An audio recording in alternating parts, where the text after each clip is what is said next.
Continuando, então, o que acontece é que a gente quer passar os nossos genes.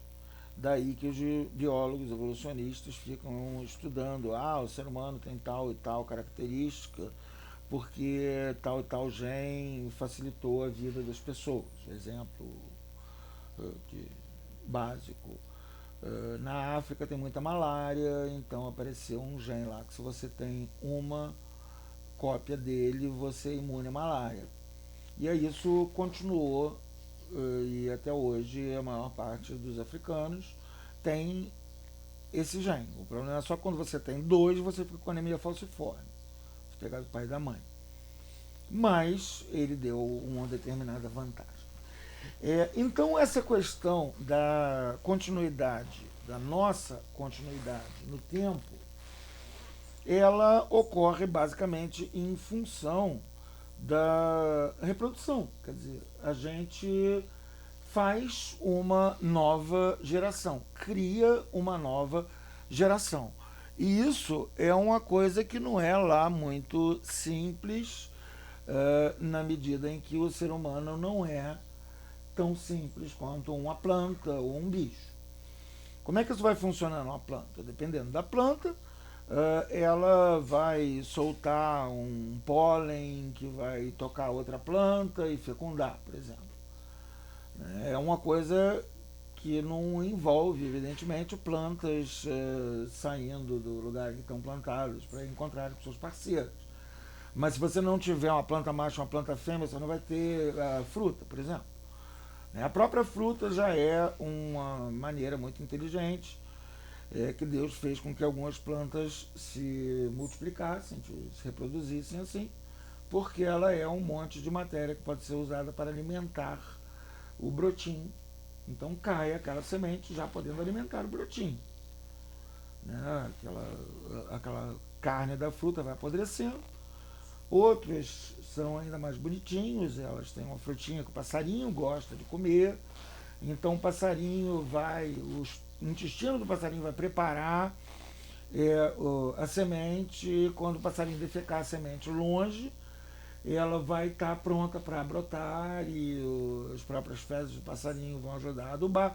Ou seja, existe uma certa quantidade, não vou dizer que existem infinitas maneiras, porque justamente Deus Nosso Senhor não, não ficou fazendo coisas novas para cada espécie. Então a gente sempre arruma, sempre consegue encontrar alguma espécie que se reproduz do mesmo jeito. Com os bichos é a mesma coisa, mas como eles estão acima das plantas, eles têm, além da capacidade que a planta tem de gerar novas células, de crescer, de manter a vida, os bichos têm instintos que eles seguem, fazem com que eles consigam se reproduzir, apesar de ser uma tarefa muito mais trabalhosa do que a da planta, que simplesmente solta um pólenzinho. O bicho, por exemplo, um cachorro, a cadela, quando está no período fértil, ela exala um cheiro, um feromônio, que faz com que tudo quanto é cachorro macho fique atraído por ela. E como para cada relação vai nascer um cachorrinho, assim tem uma diversidade genética maior. É um troço bem interessante, é uma outra maneira que Deus criou, etc. Mas, graças ao bom Senhor Deus, nós não somos iguais aos bichos.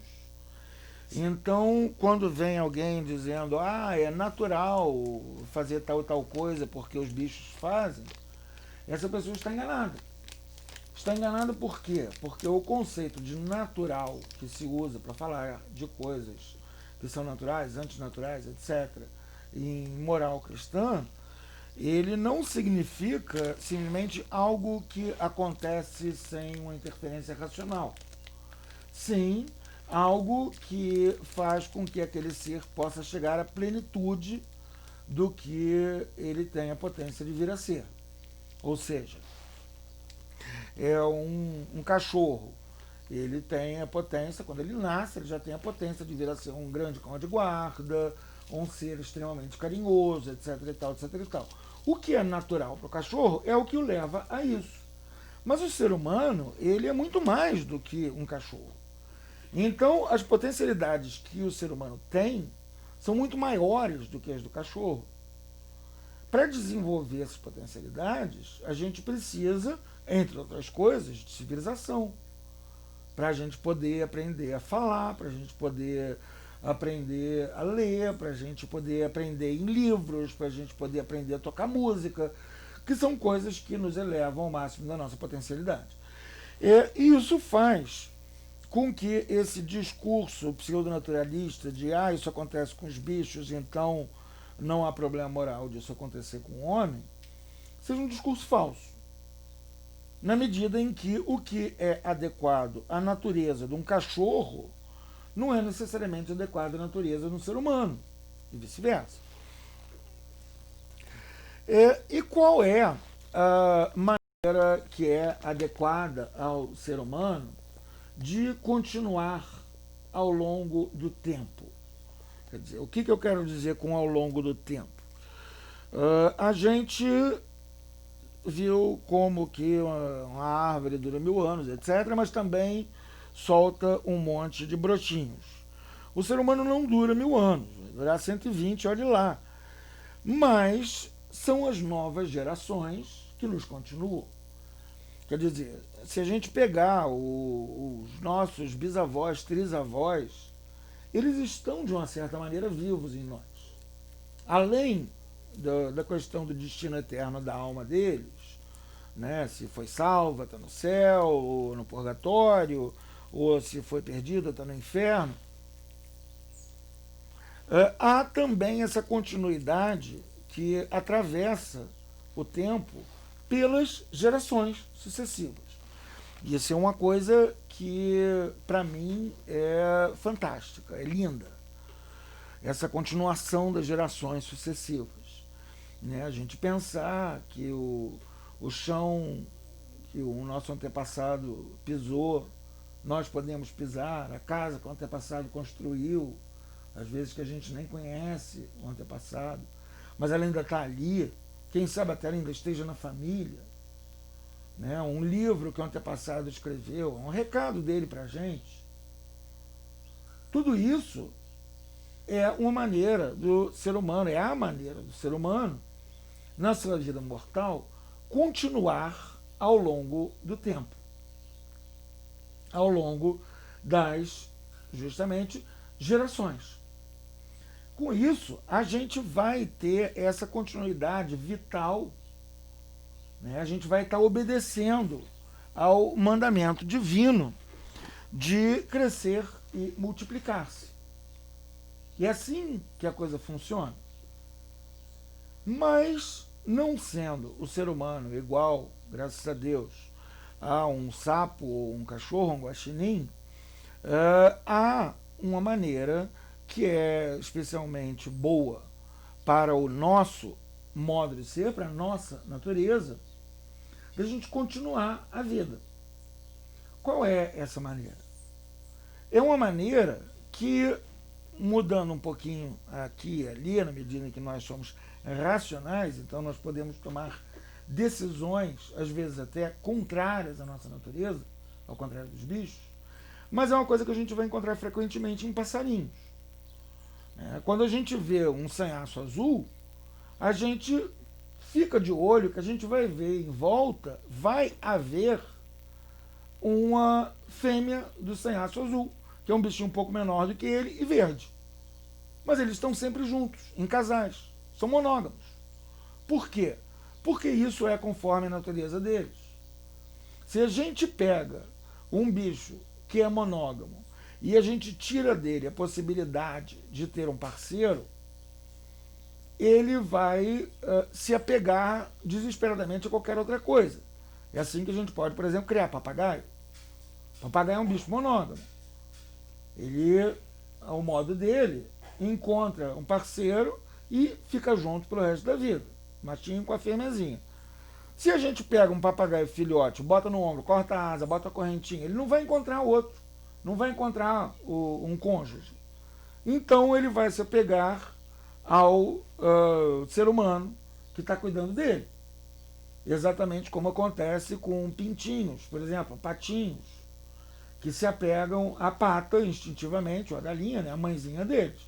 Mas se quando eles saírem do ovo, ao invés de haver uma pata ali, houver uma tartaruga, eles vão se apegar à tartaruga. E eles vão ficar seguindo a tartaruga por toda parte.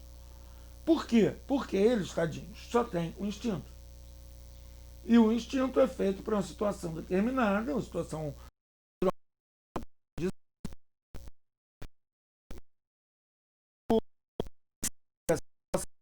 mãe, galinha,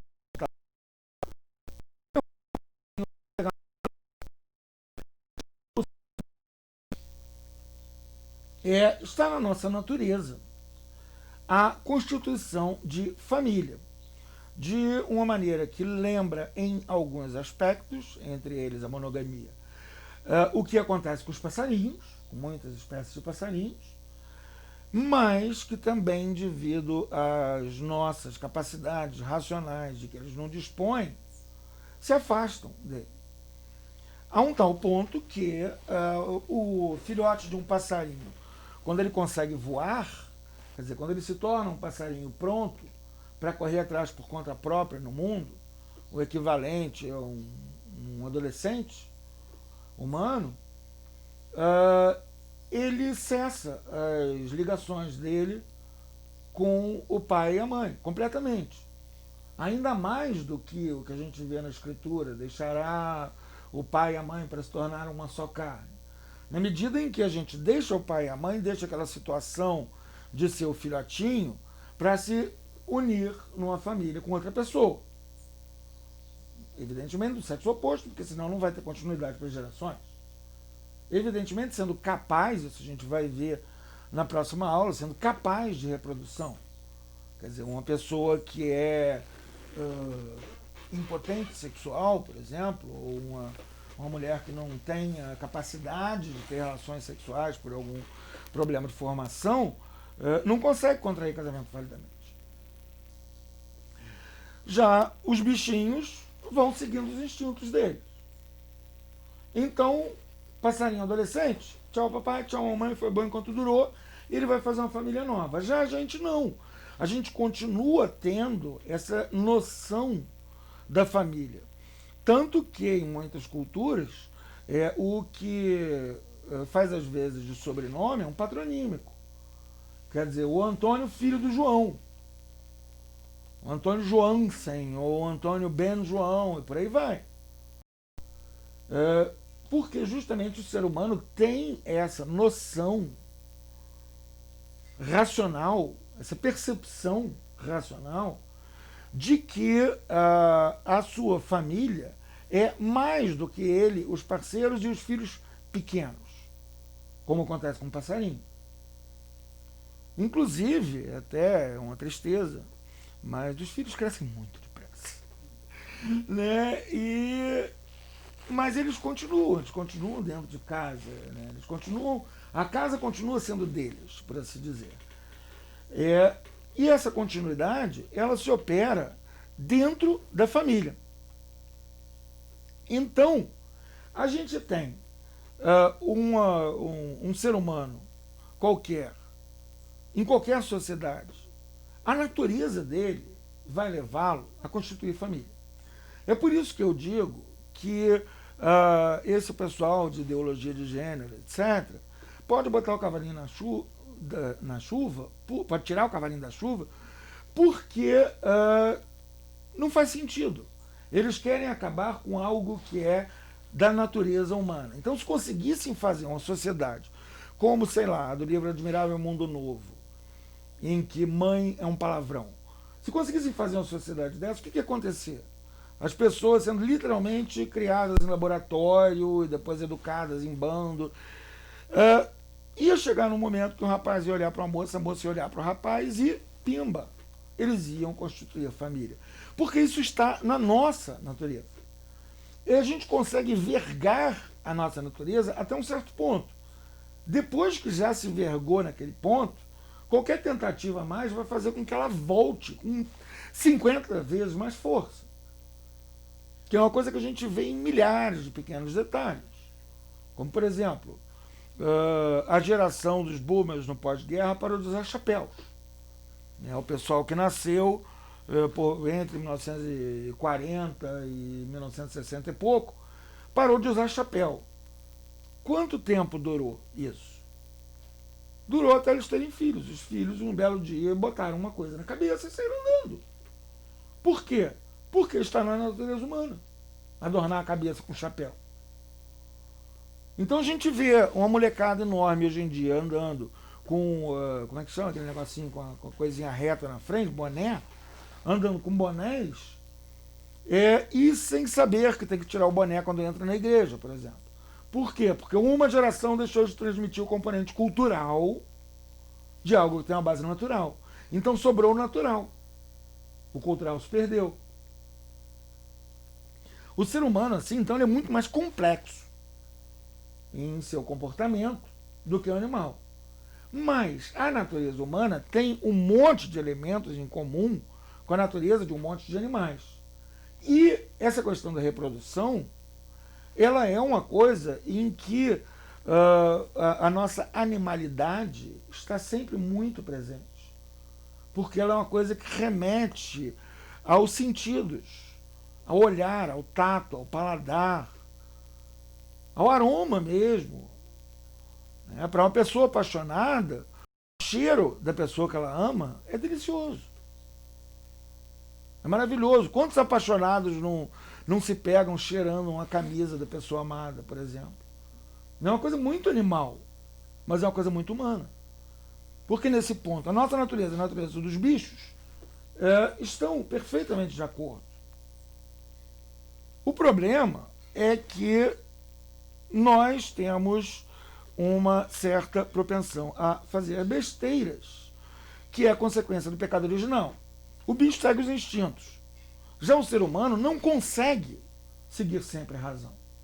Então, ele, às vezes, vai deixar instintos desordenados, consequência do pecado original, sobrepujar a razão. E daí que vão vir, por exemplo, os adultérios, todas essas coisas. Não passaria pela cabecinha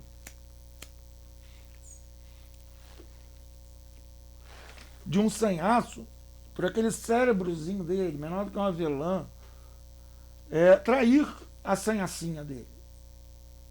Mas o homem, quando vê uma moça bonita passando, ele tem que se forçar a aceitar a graça de Deus, de obedecer a reta razão e não ir atrás dela.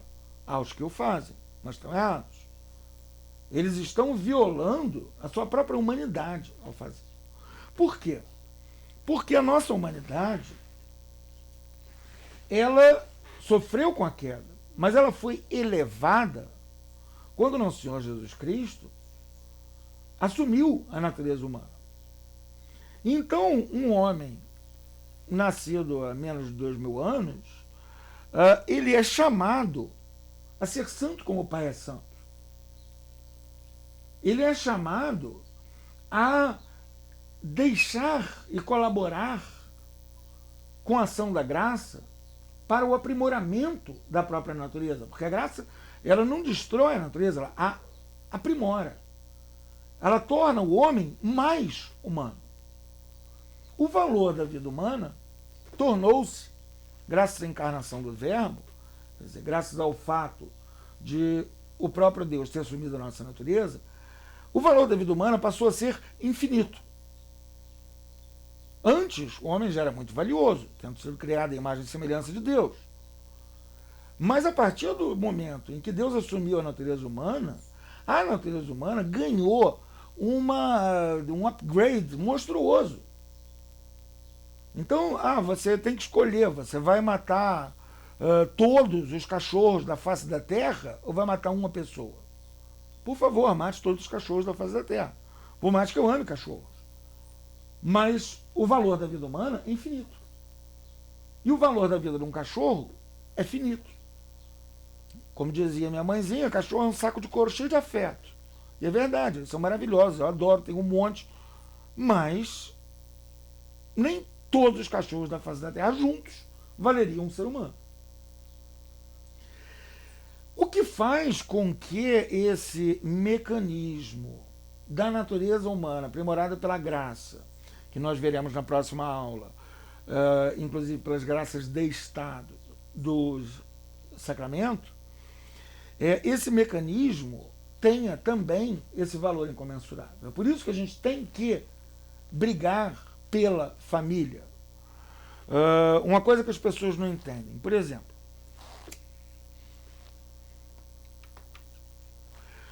agora, com essa questão toda de, abre muitas aspas, casamento gay, que não é nem casamento, nem é alegre, que é o sentido da palavra gay em inglês, quer dizer alegre, o que é isso? Isso é o Estado se negar a reconhecer a família. O que quer dizer constituir família? Em inglês tem uma expressão muito bonitinha para a moça que está grávida, mesmo uma grávida solteira, ela está no caminho da família, na family way. Por que isso? Porque constituir família é apostar no futuro. Constituir família é criar o ambiente no qual devem ser geradas e educadas as próximas gerações. A família, portanto, a constituição de família é uma aposta no futuro. O sacramento do matrimônio carrega atrás de si o sacramento do batismo dos filhos. Isso é uma coisa linda. Agora, quando se pega duas pessoas do mesmo sexo que não têm como se reproduzir, e se diz que isso é exatamente a mesma coisa que um rapaz e uma moça que constituem família, na prática o que se está fazendo é fazer com que o Estado não reconheça a existência da família. Sem nem falar nos aspectos morais, sem nem falar na questão de que isso parte do pressuposto de que o casamento é uma celebração de um amor presente, que não é. O casamento pode acontecer até mesmo entre pessoas que vão se conhecer na hora de se casar. Isso acontece muito na Índia, por exemplo. E, surpresa, surpresa, os casamentos de lá duram muito mais do que muito casamento feito por amor aqui. Por quê? Porque a escolha foi bem feita pelos pais e por profissionais da área, dentro de uma cultura em que as pessoas são educadas a esperar isso, o que faz com que o noivo e a noiva, quando cheguem, não estejam com a ilusão de que aquele xodó vai acabar com seu sofrer, que aquela pessoa vai transformar magicamente a vida dela num paraíso na Terra, que não vai acontecer, muito pelo contrário, vai ser muito mais difícil em alguns aspectos, em outros o apoio familiar vai ajudar, mas em alguns aspectos a pessoa vai ter que ceder muito mais do que ela cederia a um companheiro de trabalho, por exemplo. Né? Então, o matrimônio, ele é necessariamente essa aposta para o futuro. E isso faz parte da nossa natureza e é algo que é aprimorado pela graça e é algo tão valiosamente parte da nossa natureza que a gente tem que brigar por isso. Quando aparecem negações, como o caso do dito casamento gay, ou do casamento com si mesmo, né, que eu já vi algumas reportagens de pessoas meio doidas que tentam casar com elas mesmas. Isso não funciona. Os dois hão de fazer assim a sua carne. Para quê? Para que tenham, para que haja as próximas gerações. O relacionamento, portanto, dentro do matrimônio, ele é necessariamente voltado para a vida. O que quer dizer isso?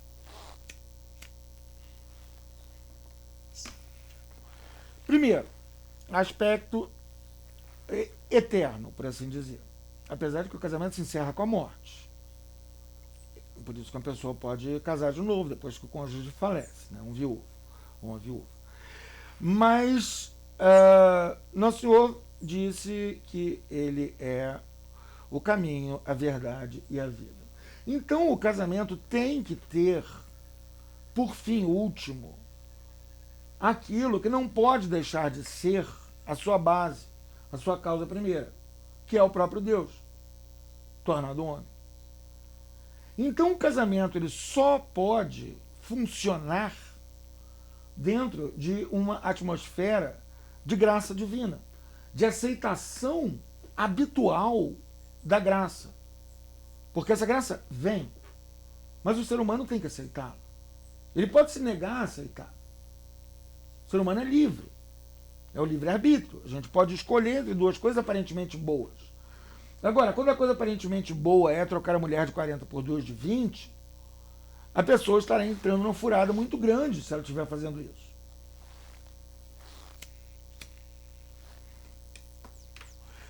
Então esse relacionamento, ele tem que ter Deus como fim último. De tudo. De tudo. De fazer cocô, de comer, de comprar roupa, de plantar flores e, evidentemente, da relação conjugal. Me perguntaram outro dia, falando de uma questão lá de abuso de professores contra alunos, adolescentes. O sujeito disse, é só sexo. Gente, isso é um delírio, não existe só sexo. Não tem nada mais forte, mais potente, acessível pela simples natureza humana do que o sexo. Ele é mágico, ele é incrível, ele é miraculoso. Ele faz com que surja uma nova pessoa. Ele, de uma certa maneira, obriga o próprio Criador a criar uma alma nova. É a única ocasião em que um leigo pode obrigar Deus a fazer alguma coisa. Como um padre, de uma certa maneira, obriga Deus a fazer o que Deus, evidentemente, já queria na transubstanciação das espécies eucarísticas, quando o pão e o vinho se tornam o corpo e sangue de nosso Senhor Jesus Cristo e deixam de ser pão e vinho. Mas o leigo, quando que ele pode obrigar Deus a alguma coisa? Ele pode obrigar Deus a alguma coisa na concepção de uma criança. Porque Deus tem que criar uma alma nova para essa criança, ou não se tem criança nenhuma, se tem um ser inanimado, como um pedaço de uma pedra, um livro, que não cresce, que não respira, que não se alimenta. Agora, se é animado, se cresce dentro da barriguinha da mãe, é porque Deus criou uma alma para aquele serzinho. E isso faz com que o sexo, ou melhor dizendo, a relação conjugal, na medida em que sexo tem que ser algo ligado à relação conjugal, quer dizer, um sexo fora da relação conjugal, ele está violando o fim que lhe é próprio. Ele não está levando a Deus como fim último. Mas dentro da relação conjugal, a relação sexual entre os cônjuges é abençoada por Deus. É o modo que o próprio Deus escolheu para que nós continuemos ao longo dos séculos. Pela família, pela continuação familiar, pelo crescimento das próximas gerações, crescer e multiplicar. O sexo, então, ele tem dois fins.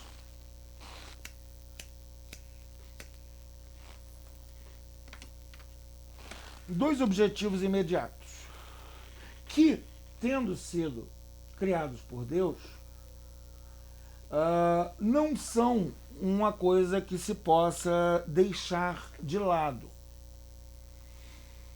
A gente não tem como não receber algum efeito, por assim dizer, desses fins quando tem a relação. E que fins são esses? O primeiro fim, evidentemente, é aquilo que a gente já estava falando, o fim reprodutivo, ou seja, a concepção para daí vir a educação, etc. e tal, das próximas gerações. Isso é uma coisa que as pessoas tentam hoje em dia separar, de maneiras que são sempre moralmente condenáveis, por estar separando o que Deus criou para ser uma coisa só: o sexo e reprodução. Então hoje em dia a gente tem, de um lado, bebês de proveta, do outro, mulheres que tomam hormônios continuamente para se tornarem inférteis. Quer dizer, para terem sobre si o que sempre foi considerado uma maldição em todas as sociedades. Basta ver a história de Abraão, né? Sempre foi considerado uma maldição a infertilidade. Mas hoje em dia as pessoas buscam a infertilidade como alguém que come e depois vomita. Né? Uma pessoa que come e depois vomita, ela quer ter o prazer de comer, mas ela não quer ter as consequências. E essa bulimia acontece de modo quase que comum hoje em dia na sociedade. O que faz com que tenha havido uma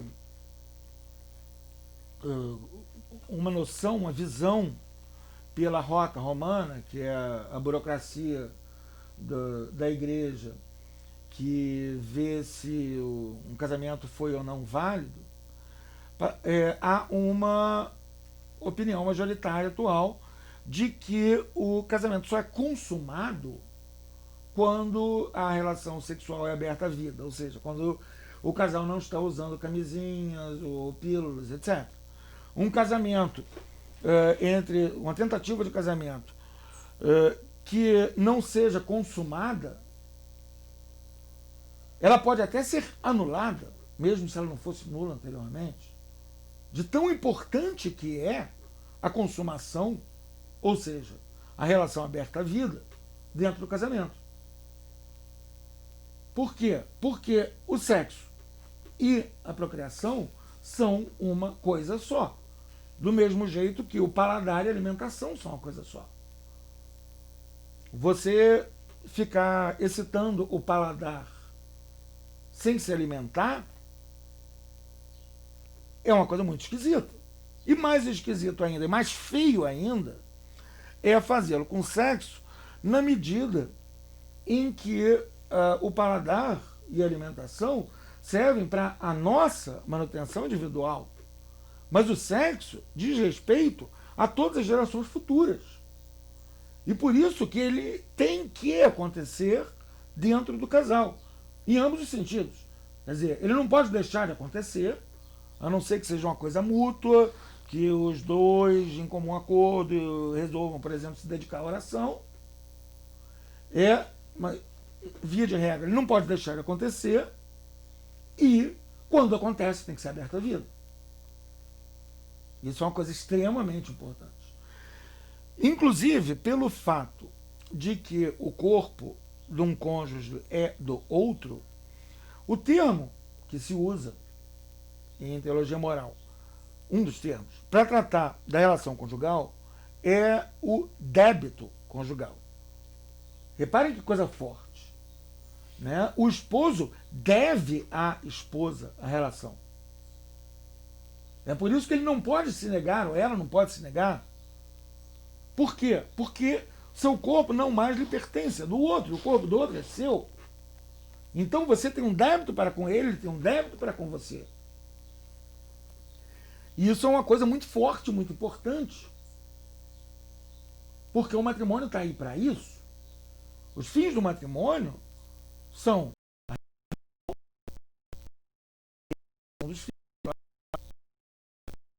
o auxílio mútuo e o alívio da concupiscência. A concupiscência é o desejo, basicamente, nesse ponto, o desejo sexual. Então, uma mulher que queira o marido e o marido se nega ou vice-versa, a pessoa está negando um dos fins do matrimônio. Do mesmo jeito que o estará negando quem se negar a ajudar a cumprir o seu papel dentro do lar, ou, mais ainda, quem se fecha à vida, com pílulas, com camisinhas, com o que for.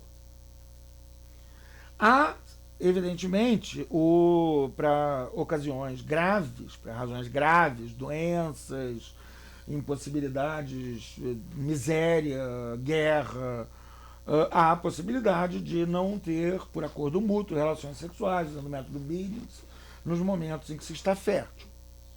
Mas isso é exceção, não a regra. Não pode ser a regra. O método Billings não pode ser a pílula do católico. E qual é o outro elemento, o outro fim que a relação conjugal gera? A união do casal. É a dimensão unitiva. É por isso que não dá certo a fornicação. Porque a pessoa pensa, vai ser uma diversão para hoje à noite e amanhã, quem sabe, talvez eu transe de novo com essa pessoa, mas eu não tenho ligação nenhuma com ela. O próprio fato de ir para a cama com ela faz com que essa ligação aumente. Porque isso é um dos fins, logo é uma das consequências da relação conjugal. A união maior do casal. Então, a relação conjugal tem esses dois fins. Procriação, união maior do casal. Eles não podem ser separados. A mulher toma a pílula para que não haja procriação, mas continue havendo união do casal. Não pode. Ou o homem fazer uma vasectomia. Não pode. Ou o oposto. Deixemos de lado essa união do casal e vamos procriar em laboratório, com bebê de proveta. Também é moralmente errado. Porque a gente nunca pode separar esses dois elementos. E é a partir dessa relação conjugal, em todos os seus aspectos, né, desde aquilo que Shakespeare se referia como criar um animal com duas costas, até a necessidade de polidez, de educação, de cavalheirismo, de afeto, de carinho, no modo de um tratar o outro. Tudo isso há de ser auxiliado pela graça, que a gente tem, portanto, o dever de aceitar, apesar de termos a capacidade de não aceitar. E assim maltratar o cônjuge. Maltratando o cônjuge, nós estamos maltratando nosso Senhor. Por quê? Porque o matrimônio é um sacramento, o matrimônio é um meio de santificação. Próxima aula nós vamos ver justamente sacramentos. Então o fim dele é Deus. Se você nega algo que está dentro da natureza dele, se você nega a aceitar a graça que Deus dá de agir conforme a grandeza daquela situação que, repito, pode obrigar o próprio Deus, Criador de todas as coisas, no caso, criar uma nova alma. Se você não aceita essa graça e não reconhece, assim, a grandeza da situação, você está negando o nosso Senhor Jesus Cristo. A mulher que maltrata o marido que maltrata a mulher, o homem que levanta a mão contra sua própria esposa, a mulher que faz maldades com o marido, fica desprezando o marido, falando mal dele. Essas pessoas estão negando nosso Senhor Jesus Cristo. Estão negando o valor do mecanismo sagrado pelo qual a vida humana continua. Então, o relacionamento familiar, ele tem que ter como fim último nosso Senhor. Então, eu conheço alguns casais, por exemplo, que se referem, entre a brincadeira e a verdade, ao cônjuge como a minha cruz. E é verdade. O cônjuge é uma cruz, em muitos aspectos, para a gente. O cônjuge não vai acabar o meu sofrer, como na música, né? Só quero um xodó que acabe o meu sofrer. Isso não existe. Sofrer só acaba no céu. Agora, o cônjuge muitas vezes é uma cruz que a gente tem que suportar. Aquelas pequenas coisinhas, aquela toalha molhada em cima da cama, aquele banheiro que não tem toalha, só para continuar na área de toalhas. Que o homem tem mania de deixar a toalha molhada onde caiu, né? E a mulher tem mania de tirar todas as toalhas e deixar sem toalha até a hora que ela bote novas, ao invés de chegar com as novas já debaixo do braço. São comportamentos tipicamente masculinos e femininos e que tipicamente irritam o cônjuge do sexo oposto. Como pode irritar uma mania de estralar os dedos, como pode irritar uma mania de balançar a perna. Tudo isso são pequenas cruzes que nós temos, que a gente tem que aceitar e que a gente tem que dar graças a Deus por nós as termos. E assim, evitar que nós caiamos na negação ainda mais ferrenha do sacramento, que é a briga aberta. É melhor conversar. Brigar, bater um no outro, Deus me livre, mas acontece. Eu, como perito criminal, já atendi caso de uma casa em que a pobre moça era mantida, literalmente amarrada. Quando o cônjuge dela saía para trabalhar, ele pegava o fio do ferro de passar e amarrava a mulher numa coluna. Isso é loucura. É como se ele estivesse amarrando Nosso Senhor na coluna para ser escoteado.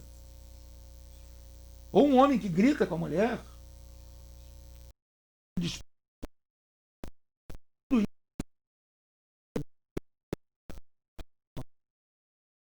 Porque sendo uma só carne, o nosso chamego, o nosso carinho, o nosso afeto, o nosso xodó, ele há de vir primordialmente para o cônjuge, mais até que para os próprios filhos.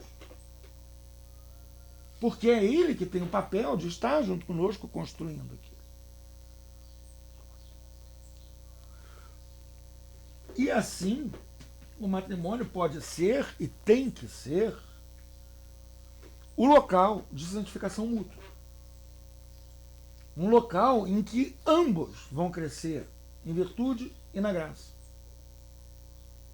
Como eu costumo dizer, a pessoa que tem um filho se torna sócio-atleta da sociedade. Você começa a pensar no mundo que ela está deixando para o filho, ao invés de pensar só em si. E constituir família tem por fim, primeiro, ter filhos e criá-los. Então, a própria família, ela é necessariamente um elemento voltado para o futuro, tendo como fim último o próprio Criador. E é por isso que o relacionamento familiar nunca pode ser envenenado. É por isso que os cônjuges devem sempre pensar como eu estou tratando o meu cônjuge. O cônjuge tem que ser melhor tratado do que o chefe, do que um desconhecido na rua. Se a gente não pediria para pegar uma coisa sem dizer por favor e obrigado para o chefe, por que a gente faria isso para o cônjuge? Pelo contrário, a gente tem que ser mais educado ainda. A gente tem que ajudar mais ainda. Porque essa ajuda mútua é o segundo fim do matrimônio. E só assim, vivendo dentro da realidade da graça, que nos ajuda a ultrapassar as consequências do pecado original na nossa natureza, é que pode haver um relacionamento conjugal excelente. E assim, aquele matrimônio ser como, para tantos santos, eu penso agora, por exemplo, nos pais de Santa Teresinha, ser o local de santificação maior daquela pessoa. Mais até do que a missa dominical. Porque aquilo está acontecendo o tempo todo. Porque aquilo está ali presente. Porque aquelas pequenas cruzes têm que ser abraçadas a cada momento.